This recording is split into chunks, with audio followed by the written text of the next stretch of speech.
Bueno, buenas tardes. Bienvenidos a la presentación de este libro de Carlos Huerga, Literaturas del Desvío, la influencia de Gombrowicz en Piglia y otros autores contemporáneos. Este es nuestro segundo sello editorial que hemos creado hace un año, casi 2 años, será dentro de poco. Nosotros teníamos el de libros hechos de forma artesanal y hemos fundado un sello editorial normal, como digo yo. Es decir, porque no es que el otro sea normal, pero no se me ocurre una palabra mejor para libros hechos en imprenta y distribución en las librerías. Y esta es la colección de ensayos, que este es el número 5. Así que quiero agradecerle la presencia de ustedes, a Carlos que haya traído este proyecto.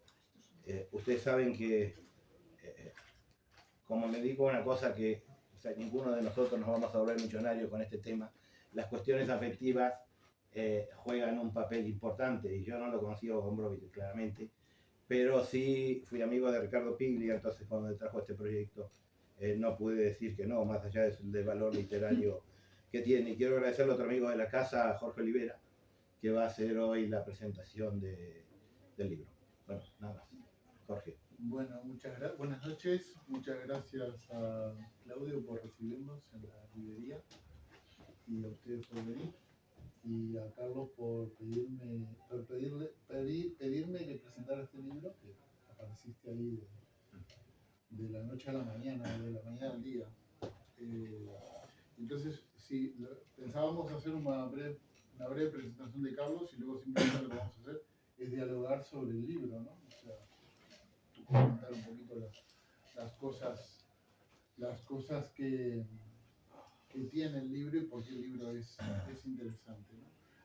Carlos Huerga es doctor en Filología Hispánica por la Universidad Autónoma de Madrid, licenciado en Teoría de la Literatura y Literatura Comparada en Filología Hispánica por la UCM, ha sido lector de español en la Universidad de Lille, trabaja como profesor universitario de lengua y literatura en el Centro Universitario de Educación SCUNY, adscrito a la Universidad Pontificia de Salamanca, y ha impartido clubes de lectura y talleres de escritura en distintas instituciones como la Red de Bibliotecas del Ayuntamiento de Madrid, Fundación Promete y Afanias.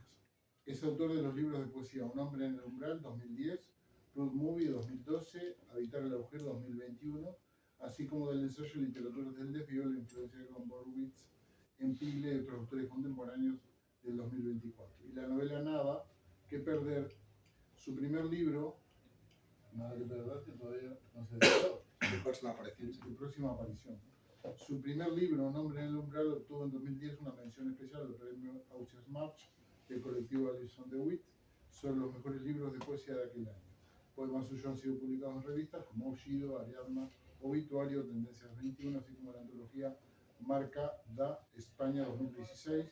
Escribe crítica literaria en diversos medios como Vallejo & Company y Culturama, y es autor del blog Figuras en la Niebla, blogspot.com. Fue director de la revista Literatura y Cine, deriva.org desde el 2003 hasta el 2010.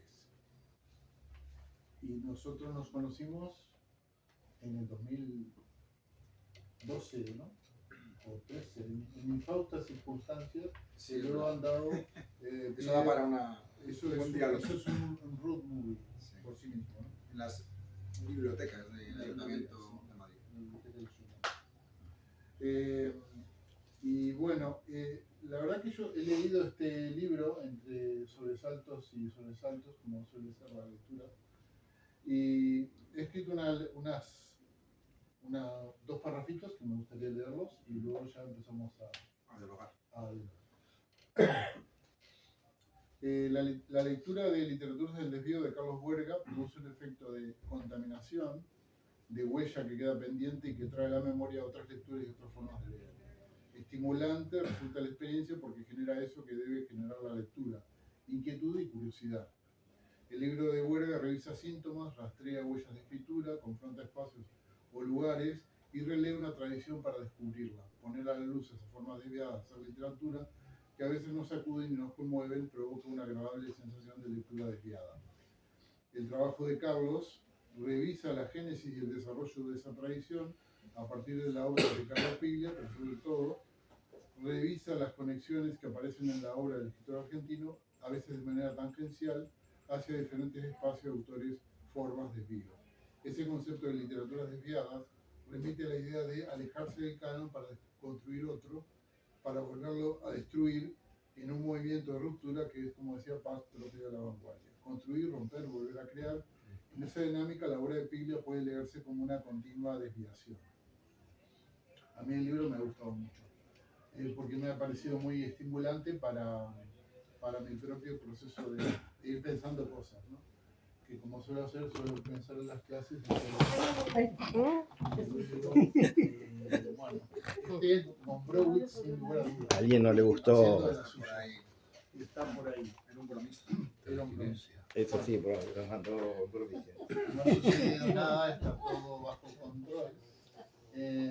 Y ayer cuando nos encontramos para conversar de cómo iba a ser la presentación, yo le conté que yo en el curso del siglo XIX que doy en la UCM,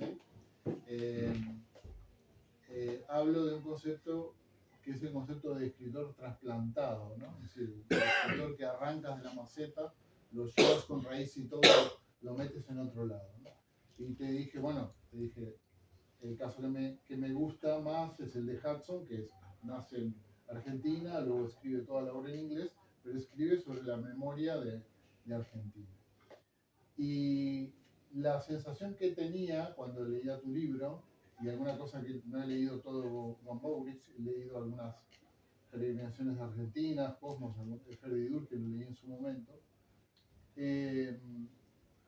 tenía esa idea de qué pasa con un tipo que se toma un barco, que se va a Buenos Aires, que llega, que una semana después de llegar estalla la Segunda Guerra Mundial y que se queda 20 años ahí, ¿no?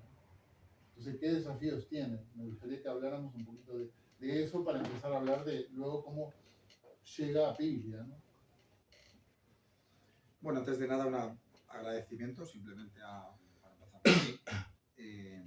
Bueno, pues a Jorge por estar aquí presentando, que la verdad que me hace mucha ilusión que estuviera él. Que para quien no lo conozca, pues él es escritor, es profesor, como ha dicho, en la UCM, también profesor de escritura creativa, de talleres. Y la verdad que es una gozada hablar con él y escucharle. Quería agradecer también a Claudio por haberme brindado la oportunidad de publicar el libro. Y además pues tenemos el espacio para presentarlo. Me hace mucha ilusión también en un espacio, una editorial que es un puente con América Latina, ¿no?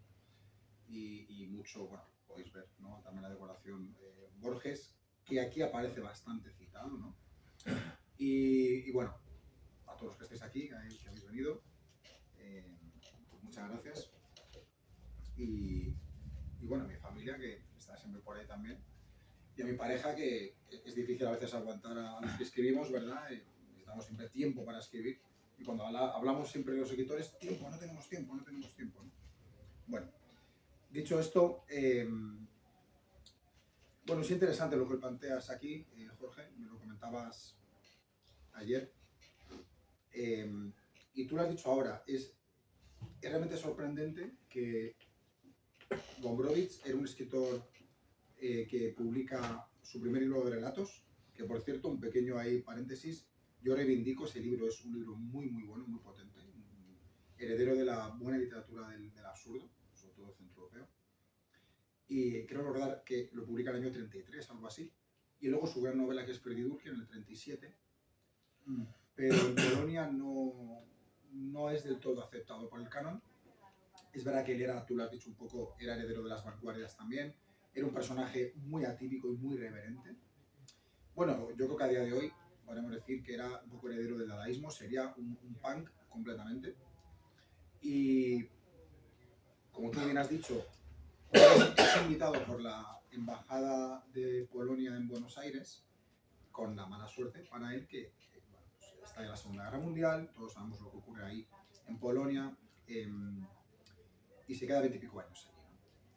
Entonces, es verdad que tiene relación con lo que tú has dicho de estos escritores trasplantados, y lo único que podría decirte, así ahora, es que él es un escritor que sigue escribiendo en polaco siempre. Él cuando llega a Argentina no domina el español, pero por cosas que yo cuento en el libro, acaba siendo reconocido por escritores muy importantes como Ernesto Sábato, que escribe el prólogo de la edición argentina de Freddy Durque, y luego sobre todo Juan José Saer y el propio Ricardo Piglia y otros, que acaban, parece que al principio bromeando, pero luego ya no es una broma, acaban diciendo que él es un escritor argentino, o que entra en el canon argentino. Pero es muy curioso porque era polaco y escribía en polaco. Entonces, ¿qué pasa ahí? ¿No? Es un poco... Bueno, hay un hecho importante en el 47 que es la edición argentina de Freddy Durque, ¿no? Que es la traducción, ¿no? Traducción en todo sentido. La experiencia de traducir Freddy Durque, que es toda una experiencia y es como muy emblemática y Piglia la defiende. Y entonces me gustaría que contaras eso. La verdad es que es muy divertido y a veces muy sorprendente. Y Piglia es cierto que le da mucha importancia. Parece ser que, bueno, en la época él iba mucho a un café de Buenos Aires, no sé si sigue a día de hoy, pero creo que sí, el Rex. Y se reunía con una serie de amigos, más bien seguidores del propio Gombrowicz, que no solamente eran argentinos, había un par de cubanos y el más conocido de todos era Virgilio Piñera, ¿no? Él tenía épocas en las que residía en Buenos Aires, una especie de exilio, de autoexilio. Entonces se reunían en este café, jugaban al ajedrez y traducían Freddy Durque al español. Lo más gracioso, y yo creo que es surrealista lo que ocurría, es que, como os decía antes, Gombrowicz todavía no dominaba el español. La lengua que él hablaba mejor era el francés. Entonces, a veces, imagina traducir un libro de un autor polaco pasando por vocablos en francés. Entonces, de alguna manera, eso era un disparate. Pero yo todavía me pregunto a día de hoy cómo lo logran. Si alguien ha leído a Freddy Durque, el lenguaje que tiene en español, que fijaos, es un español que podríamos pensar que es un español de Argentina, pero que tiene al secretario del comité de traducción, que era cubano, y como os he dicho, con esta casuística de utilizar el francés, es un efecto muy raro el que tiene el español de Freddy Durque, ¿no? Y sin embargo Piglia y otros también ven ahí que eso es un hito y que tiene unas posibilidades que no se había hecho antes seguramente, en los efectos que tiene la lengua, ¿no?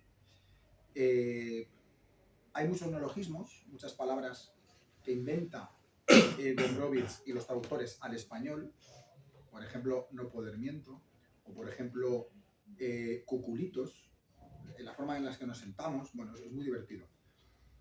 Y fijaos qué importancia tiene esta traducción, que cuando lo traducen a francés, que eso es lo que ya ayuda en los años 50 a impulsar a Gombrowicz a la literatura mundial y al canon, la traducción que utilizan no es la polaca, la primera, utilizan la traducción, la edición de Argentina, de Buenos Aires, ¿no? Que está claro que es un caso muy atípico y a la vez significativo de toda esta idea del desvío. Sí, además tú cuentas una cosa que es como cómo lo recibe el Grupo Sur, ataque frontal a este individuo que trabajaba en un banco y que escribe una novela, bueno, traduce una novela que no se ajusta, digamos, a los cánones de corrección estilística del grupo, ¿no? De lo que... Y ayer contabas una cosa que a mí me pareció muy, muy interesante, que es como, en el momento que se publica Freddy Durque, la novela como que sitúa, y eso lo va a hablar Piglia y Vila Matas y otra gente después, digamos, dónde está el eje de lo que debe ser la literatura. Mientras que el grupo de Sur está defendiendo una postura un poco clásica, ¿no? Sí, es verdad que, bueno, Desfasada. sí, esa es un poco la palabra que utilizan varios críticos literarios, entre ellos Piglia. Para el entorno de Sur, que era muy importante en la época, no solamente en Argentina, en todo el mundo, sobre todo hispanoamericano, bueno, el caso es que les proponen una traducción de un capítulo de Freddy Durque y ellos arguyen que está mal traducida. Objetivamente es cierto, está mal traducida. Pero no saben ver, lo dice otro crítico que cito, Pablo Gasparini, que no saben ver esa genialidad que tiene la traducción y que por supuesto tiene Gombrowicz. Y bueno, sí se juega un poco con eso, ¿no? Con la idea de que en sur tenían la mira puesta en París y a veces pues hay lo que en teoría de la literatura y literatura comparada se llama centros y periferias, ¿no? Pues a veces el centro puede estar un poquito desfasado o simplemente, bueno, pues la idea que ellos tenían a lo mejor estaba un poco desfasada y no lo supieron ver. Sobre esto se ha hablado mucho, hay gente que incluso ha acusado a Borges. Bueno, también son cosas que pasan, ¿no? Todos sabemos estas historias míticas que supongo que serán verdad, de el editor que no aceptó 100 años de soledad, ¿no? Que si no recuerdo mal, era Carlos Barral, quiero recordar. Bueno, estas cosas pasan, pero sirve para mitificar y sirve para un poco lo que estamos aquí hablando, ¿no? Sí, además hay una cosa muy interesante que por lo menos a mí me interesa, que es la idea de cómo en determinado momento hay determinados autores en determinados países que ya empiezan a escribir por fuera del canon nacional, ¿no? O empiezan a escribir en un canon minoritario, pero que de alguna manera está conectando con un canon mundial, y que es toda la discusión que hay sobre la existencia o no de una literatura mundial, ¿no?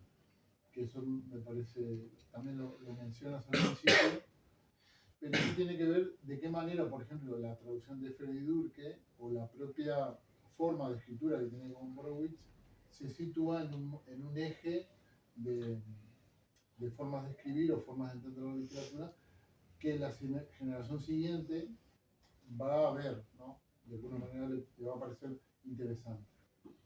Estamos hablando ya de Piglia, ¿no? Claro, eso te iba a decir, que ya aquí sí que entramos más en Piglia, ¿no? El gran escritor argentino que ve en Gombrowicz un modelo, yo creo que tanto ético como estético, y tiene que ver con esto que tú acabas de decir. Pero claro, Piglia, él también ha hablado de otros escritores periféricos, incluso dentro de Argentina, ¿no? O que no son el canon, como en la época, pues, Nacional Fernández, Roberto Alt, que son un poco los que... Hay una triada de ellos, que son y Gombrowicz, o sea, Piglia... El mayor escritor argentino.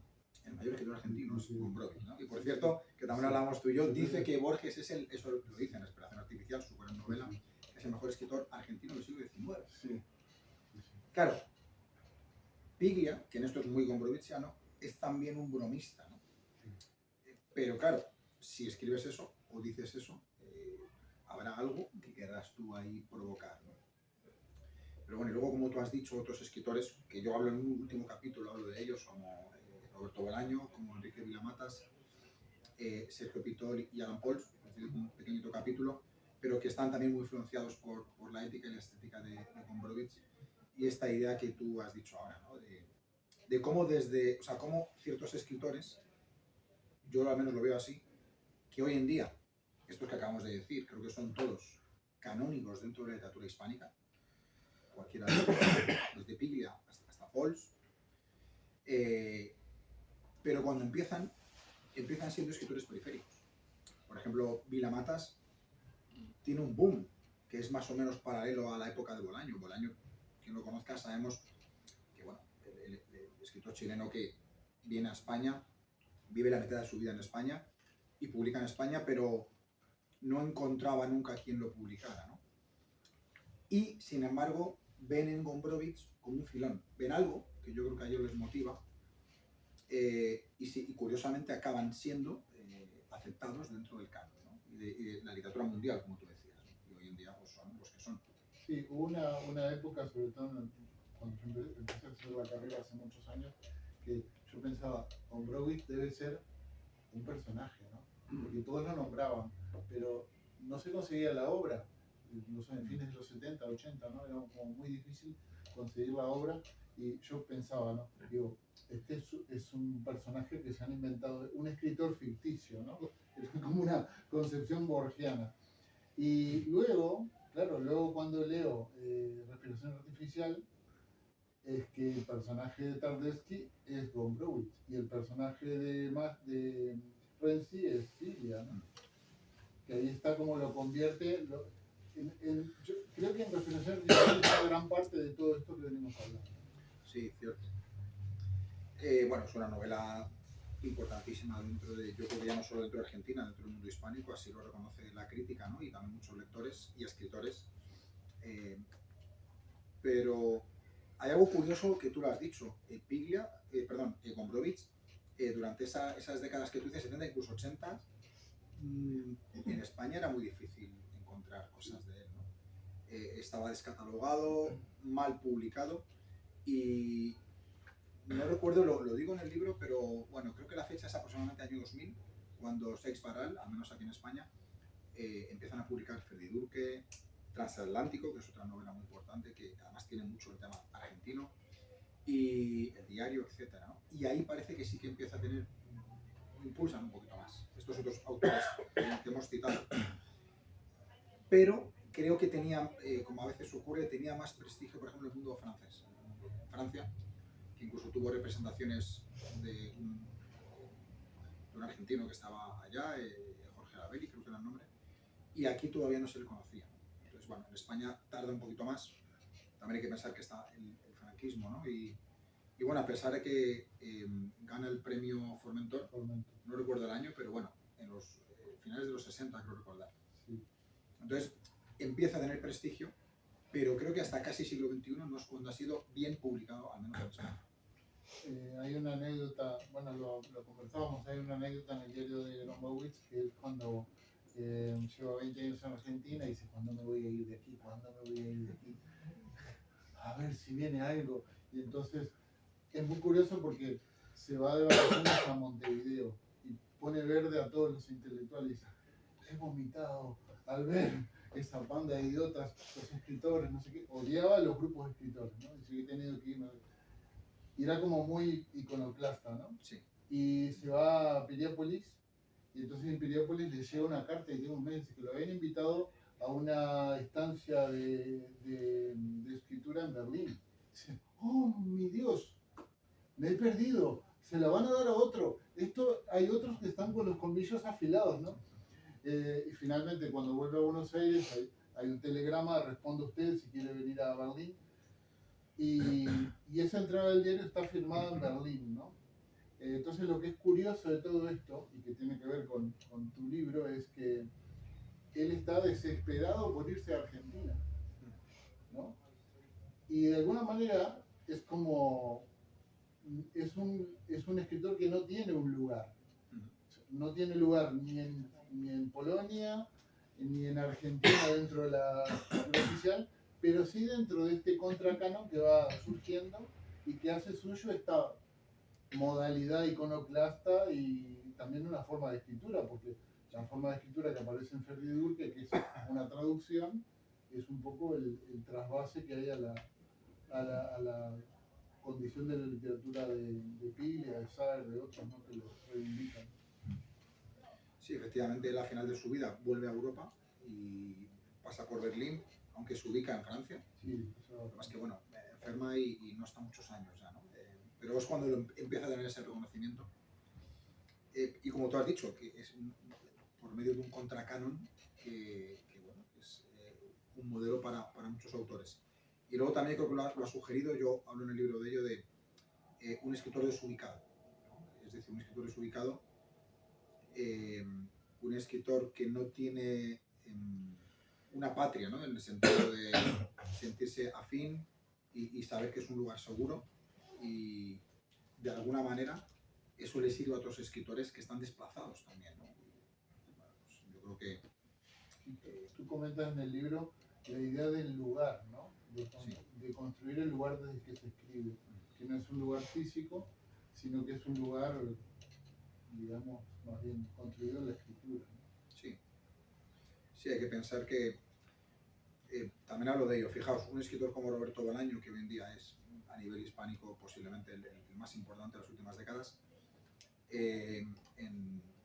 bueno, es un poco anecdótico, aunque está en el libro, esto es un poco spoiler, pero bueno, viene un poco de corazón a esto que comentas.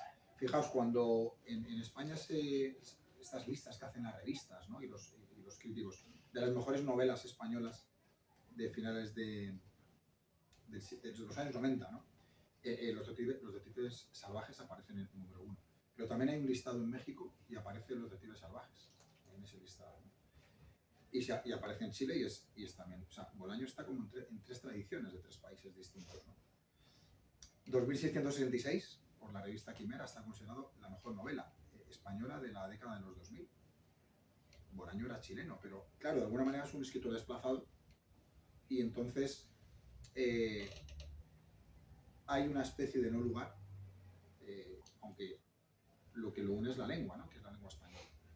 Pero realmente es una cosa de la que habla también Piglia. ¿Qué es la literatura nacional, ¿no? ¿Qué lo define? Muchas veces son códigos que hay que desmontar, porque la realidad es otra. La realidad es que hay desvíos, hay propuestas, hay escritores que por sus experiencias no es a lo que uno está acostumbrado, pero sin embargo acaban haciendo que esos resortes o que esos códigos cambien.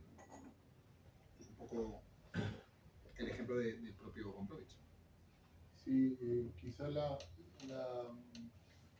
parte más emblemática es cuando Piglia encuentra a Renzi Tardeschi en Concepción del Uruguay y Tardeschi le cuenta toda la historia, ¿no?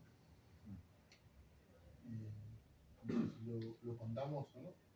Pero la respiración artificial. La respiración no, que lo lea. Y además es un desvío, ¿no? Porque Tardeschi es un desvío, sí. A su vez, es una cosa que hace mucho Piglia, ¿no? Es un desvío en cuanto a que Tardeschi es, digamos que un alter ego de Gombrowicz, pero no coincidieron Piglia y Gombrowicz, ¿no? Entonces, bueno, es interesante esa propuesta que hay ahí, ¿no? Sí. No sé si lo quieres contar tú, No, prefiero que lo hagas tú. Pero, ¿qué anécdota? No sé lo que dices. Alguna de esas. Ah. Pues si quieres mismo la de Hitler y Kafka, que es muy famosa. Ah, eso es también. Porque tú hablas de literatura menor, que eso me quedó picando ahí, Sí. tin, digo, mira. La de desvío, ¿no? Sí, el tema del concepto de este DLS, que ellos lo aplican a Kafka y que yo digo, este concepto se puede aplicar, lo podrías aplicar a, de hecho tú lo has aplicado, ¿no? Digo, a una literatura en la misma lengua, pero que escribes con otros códigos. Sí. Pero bueno, tú te referías a lo de Hitler y Kafka, ¿no? Que llegan a conocerse, ¿no? Sí. Que es bueno, es que claro, es un poco spoilear esta palabra que se dice ahora, ¿no? Pero bueno, pero eso es de Piglia, ¿no? Que está en inspiración artificial. Es interesante. Piglia yo creo que es un autor que propone, se habla de él a veces de su lectura estrábica, su lectura desviada, porque no solo como crítico, que es un crítico completamente desviado, sino porque estas ideas son geniales, tú lo acabas de decir ahora, ¿no? O sea, él arma una idea en la que, histórica, en la que se juntan, no recuerdo bien ahora dónde era, pero en Praga. Llegan a conocerse Hitler, un joven Hitler y Kafka, ¿no? Y bueno, pues es bastante interesante esa idea, ¿no? Sí, porque Piglia escribe esa historia a partir, bueno, de toda la conversación que tiene con Tardeschi, que llega a Concepción. Entonces Tardeschi es un señor que juega al ajedrez y que es lo que, no me acuerdo en qué trabaja. Lo que no recuerdo ahora es si trabaja como el propio Gombrowicz en un banco. No, la verdad que no recuerdo. Tiene un trabajo así como, bueno, pero creo que algo más administrativo. Juega al ajedrez y fue un alumno brillante de filosofía que estudió filosofía con Wittgenstein, ¿no? Sí. Porque en realidad de lo que se está hablando ahí también es del lenguaje y de todo esto, ¿no? Sí. Y entonces Tardeschi dice, he intentado explicar esta idea, he escrito artículos en los diarios, pero nadie me ha dado bolilla, ¿no? Que es lo que le pasa con Gombrowicz, ¿no? Sí. Y es básicamente la idea de que esa cosa loca que tiene Hitler en la cabeza de esto hay que normalizarlo, no sé qué, le muestra unos bocetos, ¿no? De los bocetos que está estudiando en la academia ahí en Praga, y Kafka dice, este tipo está loco. Entonces se va a su casa y escribe La colonia penitenciaria. Entonces dice Piglia, La colonia penitenciaria es un texto futuro, porque es un texto que lo que está describiendo es la experiencia de los campos, ¿no? Y esa, yo creo que lo interesante ahí es como esto que vos tratás también, que es el tema de que la concepción, el desvío, lo que te abre es una puerta al futuro. En que hay un lector que te va a entender en el futuro, ¿no? Y que evidentemente es muy difícil que la traducción de Ferdidur en el 47 o tantos otros escritores pueda entenderse en la época, sino que se va a leer en el futuro, se va a entender. Que es ese proceso extraño que hace que al trabajar con la lengua, pues te vas al futuro, ¿no?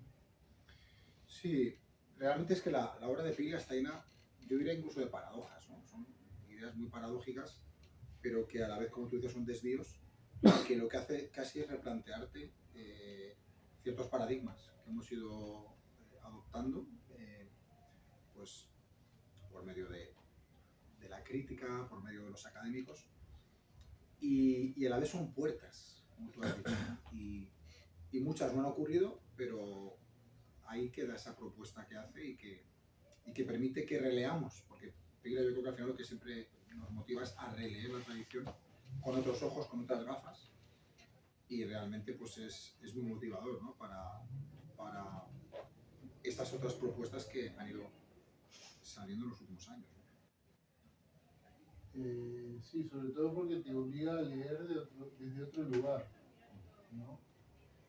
Es decir, no lo puedes leer con la misma cabeza que estás leyendo la literatura que se lee habitualmente, sino que te tenés que buscar en otro lugar y es difícil entrar en muchos casos, ¿no? ¿Te refieres difícil entrar, por ejemplo, en esta visión de Piglia? No, Al en principio. la visión de Piglia no, porque Piglia es un pillo. Y tú mismo lo dices, o sea, ¿cuál es el recurso que usa Piglia para que esto sea atractivo? ¿Preguntas? Sí, pregunta. Sí, no sé si nos estamos atendiendo o no. Sí. Bueno, Piglia Cuando yo él creo... habla de la novela policial y la novela de género. Claro. Piglia, yo no sé si dije la palabra pillo, pero bueno, sí creo que tiene No, su... no, pillo lo digo yo.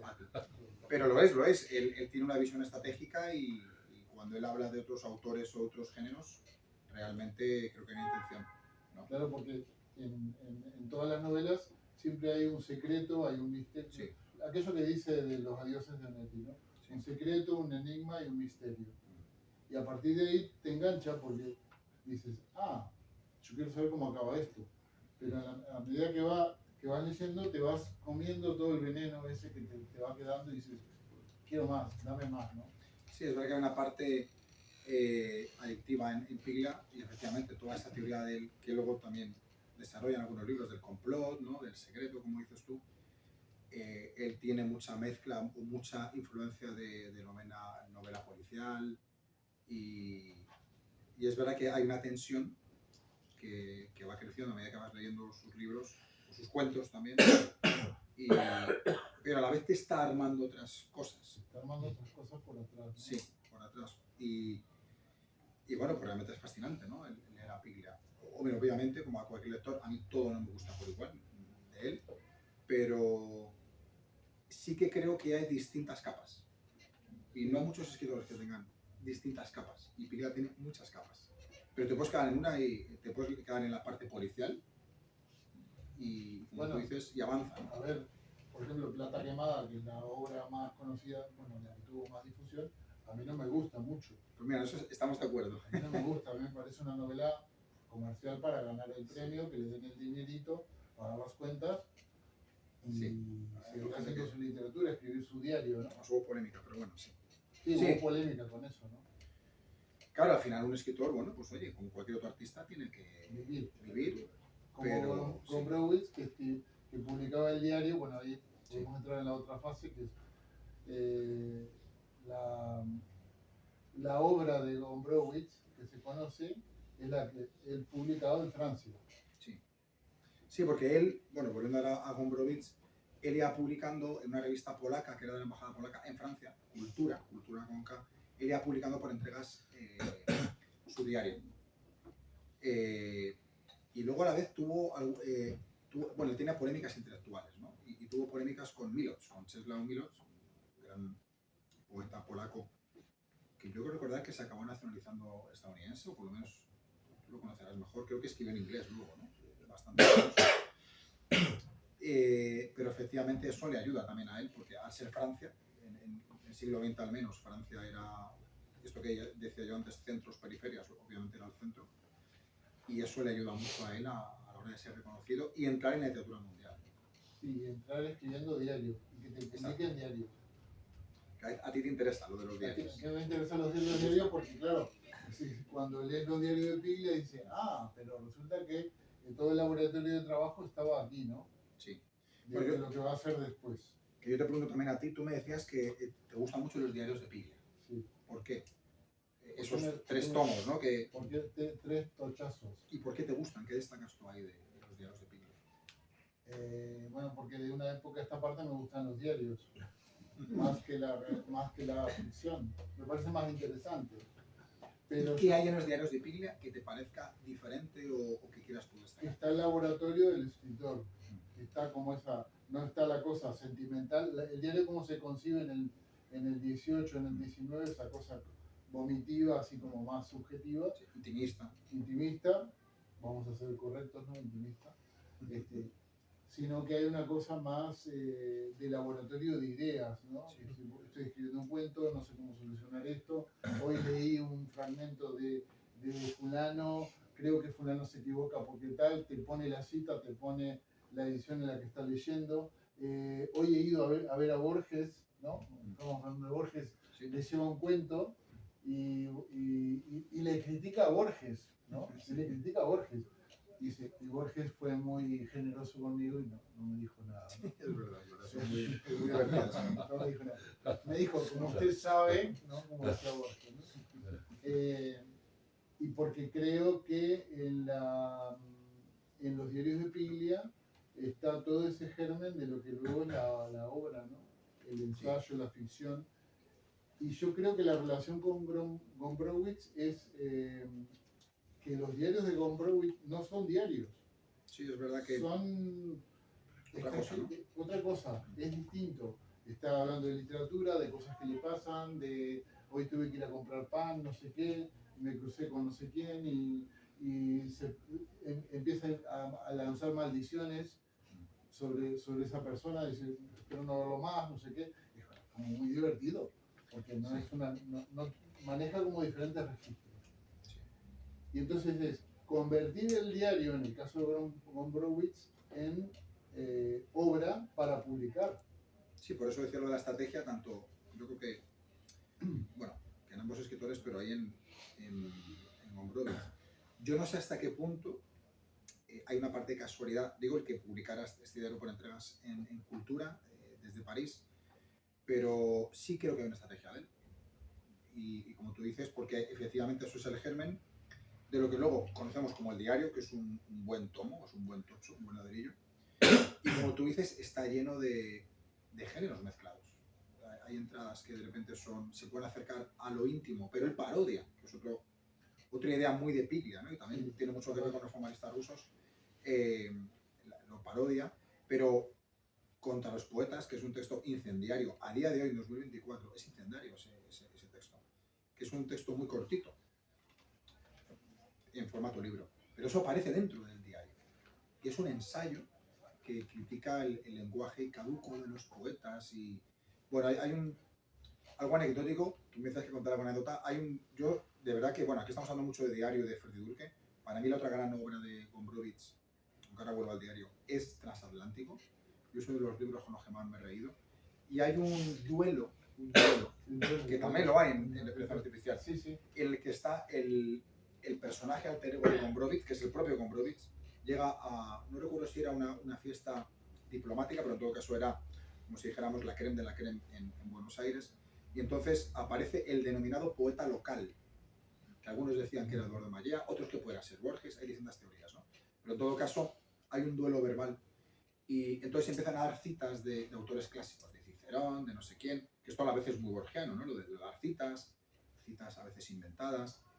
Y entonces el que se hace, o sea, el alter ego de Gombrowicz dice, empiezan a discutir y acaba diciendo, no me gustan los fideos demasiado fideosos, ¿no? Es ese juego, esa plasticidad que tiene con el lenguaje y bueno, pues es divertido, pero hay mucha carga crítica detrás, ¿no? Sobre todo del lenguaje institucional, que es también otra de las ideas de Piglia, ¿no? Y que están en Gombrowicz. Y volviendo al diario, en el diario hay ensayo, pero fijaos, en Piglia, si vamos a respiración artificial, Es un diario. Hay una parte que es un diario. Hay una parte que es un diario, exactamente. Bueno, son cartas. El diario aparece en el otro, ¿no? Sí. En Prisión Perpetua. Sí, no me acuerdo del personaje ahora. Radcliffe es en San Nacero o en el. Sí, en prisión perpetua o en San Nazaret. Es Bueno, el está en el comienzo libro de Prisión Prisión Perpetua, es sí, el diario de Radcliffe. de Radcliffe, sí. Pero en la referencia artificial hay también hay diálogos que son ensayos. O sea, los personajes, eso no es nada realista. O sea, Piglia no está buscando ser realista, ¿no? Y luego, por otro lado, Piglia, desde el comienzo de su carrera, inserta el diario dentro de la ficción. Hasta el punto que tiene una entrada de su diario real que es casi igual a una de Prisión Perpetua, que es ficción. Entonces, bueno, es interesante toda esa mezcla y al final yo creo que para ellos el diario es como un género que aglutina otros géneros, ¿no? Sí, bueno, y luego lo que aparece en el nombre falso, ¿no? Que es el cuento ese de Roberto Arlt, ¿no? Sí, yo reconozco que como no he leído mucho a Roberto Arlt, es un libro que me pareció muy interesante, pero igual me quedé por capas que Nombre no... falso. Nombre falso. Sí. Sí, es un gran homenaje que le hace a Roberto Arlt, ¿no? Pero que tiene que ver con este desvío que Sí, decís, bueno, exactamente, es otro tipo de desvío. voy a escribir literatura y entonces lo que escribo es un falso cuento de Roberto Arlt. Sí. Imitando a. Sí, porque es como casi si hiciera pasar por él. Y hay un crítico, y claro, y está Renzi que dice, Renzi que es el alter ego de Piglia, que presenta el cuento el cuento que supuestamente encontró en un cuaderno, no sé qué me parece, y también borgiano, ¿no? Sí, es que a la vez, por eso estamos hablando mucho de Borges, ¿no? Que, Sí. que aunque parece que era como un enemigo para Gombrowicz, pero Piglia los une. Y tienen mucho en común, yo siempre he pensado. Y, bueno, está la anécdota de Vilamatas con Borges, ¿no? Sí, es verdad. Bueno, la cuenta Vilamatas, que no sé si es... Sí, pero bueno, o sea, aparece en el diario de Gombrowicz, pero Vilamatas lo cuenta en otro libro, ¿no? Que es cuando ya Gombrowicz vuelve a Europa y ya se va de Argentina después de estar 20 y pico años. Y dice, por favor, maten a Borges, ¿no? Que claro, no hay que tomarlo de manera literal, pero es muy interesante porque, fijaos, si nos vamos un poco a Freud y todas estas teorías de psicoanálisis, Borges es el padre de alguna manera, ¿no? Lo enlazo con otra anécdota. Yo tuve la gran suerte de conocer a Roberto Bolaño en un taller aquí en Madrid, unos meses antes de morir. O sea, yo fui como alumno a un taller de escritura de él, ¿no? Y yo era un auténtico admirador de su obra. Entonces, en un momento dado, yo le pregunté, porque a mí el taller que él daba no me interesaba mucho. Me interesaba tenerlo a él y aprender de él y empaparme de las cosas que decía, ¿no? Y en un momento dado, no recuerdo el título ahora, pero le pregunté por un cuento donde él habla de Pablo Neruda y de los grandes, Octavio Paz, de los grandes de Hispanoamérica, ¿no? Y él dijo, hombre, es que, algo así también, dijo, es que hay que matar a los padres, ¿no? En el sentido de, sobre todo el boom latinoamericano, son tan grandes que no permiten que otros escritores se puedan desarrollar. Y es curioso porque incluso Piglia, por cierto, él va más al pre-boom, a Onetti, a Rulfo, a otros autores, ¿no? Entonces, bueno, pues incluso en esas anécdotas creo que hay conexión entre ellos, ¿no? Sí, tú también hablas abres un poco el abanico y dices, bueno, esta literatura del desvío también aparece en Pitol, en Vilamatas, en Saer, en Bolaño, y trabajas ahí. De Pitol no hemos hablado. Bueno, Sergio Pitol, lo más importante por lo que estamos hablando aquí, él es un escritor mexicano, si no recuerdo mal, premio Cervantes, y traductor de Gombrowicz. Pitol vivió varios años en Polonia, era un gran traductor y un gran escritor. Y hablamos el otro día, ¿verdad?, de ese gran libro. Lo que nos gustaba. Sí, que nunca me acuerdo el título, que es una trilogía. Trilogía de la memoria. Trilogía de la memoria. A la vez es también incorpora diario, opiniones, ficción. Creo que también estos desvíos de la ficción y sí que creo que está muy influenciado también por... Aunque él tiene otras influencias, obviamente, ¿no? Pero... Sí. Bueno, me preguntabas por qué me gusta el diario. Yo creo que en la literatura actual, en Hispanoamérica, hay un cierto grupo de escritores que practican lo que en la academia se llama literatura lenta, que es como esta literatura amorosa, que no avanza, y a mí me gusta. Por ejemplo, me gusta mucho Sergio Chekfek, y Chekfek hace exactamente eso, o sea, el trabajo del diario lo convierte luego en una novela, y tú no sabes si estás leyendo una novela o estás leyendo un diario o estás leyendo un ensayo. Ese rompimiento de la frontera tiene que ver con este concepto tuyo de literatura desviada. No, no es una literatura en el sentido estricto, tal como se entiende, sino que te propone otro tipo de juego, ¿no? Sí. Sí, al final es una literatura que yo me imagino que obedece también a que es como todo el arte, ¿no? Tiene que ir evolucionando. Entonces, hablar de novela pura, ¿qué nos iremos al siglo XIX? ¿O Sí. tú qué piensas? Digo, de novela canónica. Yo pienso como Bolaño y como Vilamatas, que la novela, tal como se entendía en el XIX, no existe. Claro, no Bueno, existe. no existe. Pues sí, sí. Se sigue vendiendo, te lo digo, Sí. y se gana mucho dinero, y hay gente que gana mucho dinero con eso. Lo que digo que la novela, como espacio de búsqueda y de indagación interior y de representación de mundos, va por este otro lado, ¿no? Sí. Por lo que tú llamas el desvío. Claro, es que incluso si nos remontamos a primera mitad del siglo XX, después de Joyce, de Virginia Woolf, bueno, distintos escritores, pero más ahí, ¿no? Faulkner, el propio Kafka, que por cierto, los diarios de Kafka son muy potentes y yo creo que hay un precursor ahí, o sea, antes que Gombrowicz, ¿no? Hay ficción en los diarios, ¿no? Y hay cuentos también en Kafka, ¿no? Pero efectivamente yo estoy con lo que dices, que va por otro lado y bueno, habría que ver qué va a pasar, ¿no? Pero bueno, eso ya es un poco adivinar. Pero sí que parece, como tú dices, que hay una tendencia ahora que en todo caso sí que utiliza mucho el diario, pero mezclado, bueno, luego está la autoficción, que no sé si decir que está de moda, ya hace años que hablaban de que estaba de moda, pero hay un crítico, bueno, la autoficción viene de varios críticos franceses, pero Pozzolo y Bancos, él habla, que a mí me gusta mucho ese término, creo recordar que dice figuraciones del yo.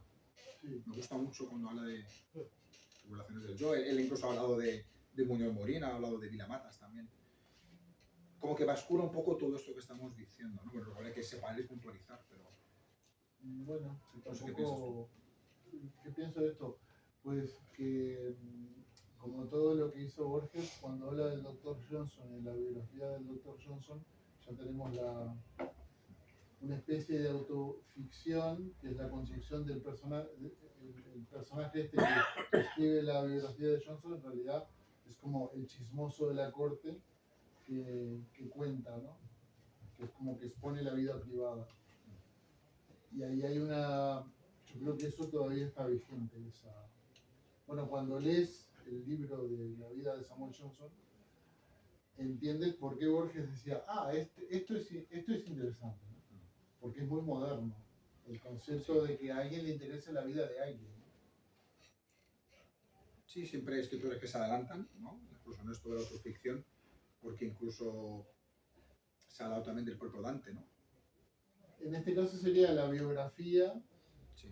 que luego pasa a la autobiografía y luego ya ahora es autoficción, ¿no? Pero como la autoficción como... Sí, que hay una novela. evolución. Hay una evolución, sí. De ese concepto, de esa idea, Sí. va evolucionando. El concepto de la vida privada, que puede ser interesante o puede ser espantoso, ¿no? Sí, yo creo que hay una parte lúdica también, ¿no? Hay una parte de juego en todo esto. Sí. Dependerá del estilo de cada escritor, pero A mí yo hay sí que lo diarios veo. que no me gustan.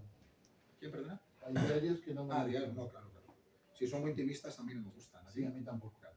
No me interesa. Eso queda en el ámbito de lo privado, ¿no? Sí. Es más divertido cambiar. Sí. Pero en esta cosa que estamos hablando es como, ¿no te parece que algunas cosas de Onetti están en este perfil de, bueno, voy a contar esto, pero esto no te lo cuento, porque forma parte de lo privado? Sí, claro, uno siempre... Esta cosa más, la novela que simula la cosa del diario. Sí. Bueno, se nos está yendo la pincha. Sí, esconder un poco. Que ellos pregunten. Sí. Yo, Sí, porque yo no podemos quería, tener mucho sí, tiempo quería hablando, preguntar si cuando habláis de esto, ¿no? Por ejemplo, la escritura de Annie Ernaux estaría dentro de lo que estáis hablando. ¿De quién has dicho, perdón? Annie Ernaux, No. ¿Cómo es? francesa. Sí. Ah, vale, sí, pero sí. Sí, bueno, he leído Sí, poco, he leído un par de libros, sí. de Es lo una buena que pregunta, es. sí, además no hace mucho premio Nobel. Sí, Justo, sí. justo. Empieza tú. He leído apenas un par de libros. Ah. Entonces, claro, no conozco bien su obra como para decirte Esto da esto igual. ocurre, pero sí creo que está en esto de lo que estamos hablando. O sea, por cierto, ahorita vi un documental que me ayudó a conocer un poco más, no recuerdo el nombre, me gustó mucho, ¿no? Sobre ella. Sí que ella parece que parte de lo... De su biografía, pero Exactamente. no es su biografía. pero lo ficcionaliza. Yo ahí lo llamo por, sin ser muy a lo mejor académico, ¿no? Porque luego cada uno va delimitando, pero yo creo que son novelas y se basan en sus... O sea, no digo que sean novelas autobiográficas, no me gusta ese término. Para mí son más novelas que autobiografía. Pero claro, yo no la conozco a ella, yo siempre digo, no conocemos a los autores, ¿no? Pero sí creo que mezcla ficción y se alimenta de su propia experiencia, pero a la vez ficcionaliza. Pero todos nos alimentamos de Claro. nuestra propia Todos. Sí, Cuando lees los diarios de Piglia lo ves. completamente. Sí, sí. Y no solo la novela, o sea, yo creo que si cualquiera de los que estáis aquí escribís un diario íntimo, o simplemente registras un recuerdo, hay una parte que es de ficción. Hay una cita por ahí, yo creo que era de Borges, pero no me acuerdo muy bien ahora para ubicarla, pero lo leí hace mucho tiempo, cuando era estudiante en la universidad, y decía algo así como que cuando recuerdas algo, tú lo que estás realmente es recordando el recuerdo de un recuerdo, ¿no? Y hay una reconstrucción. Y eso también tiene que ver con esta autora que dice sobre María, ¿no?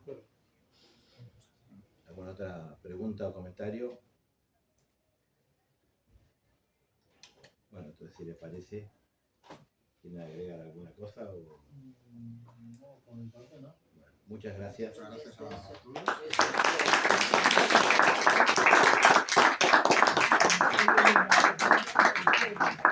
Pero, ¿no?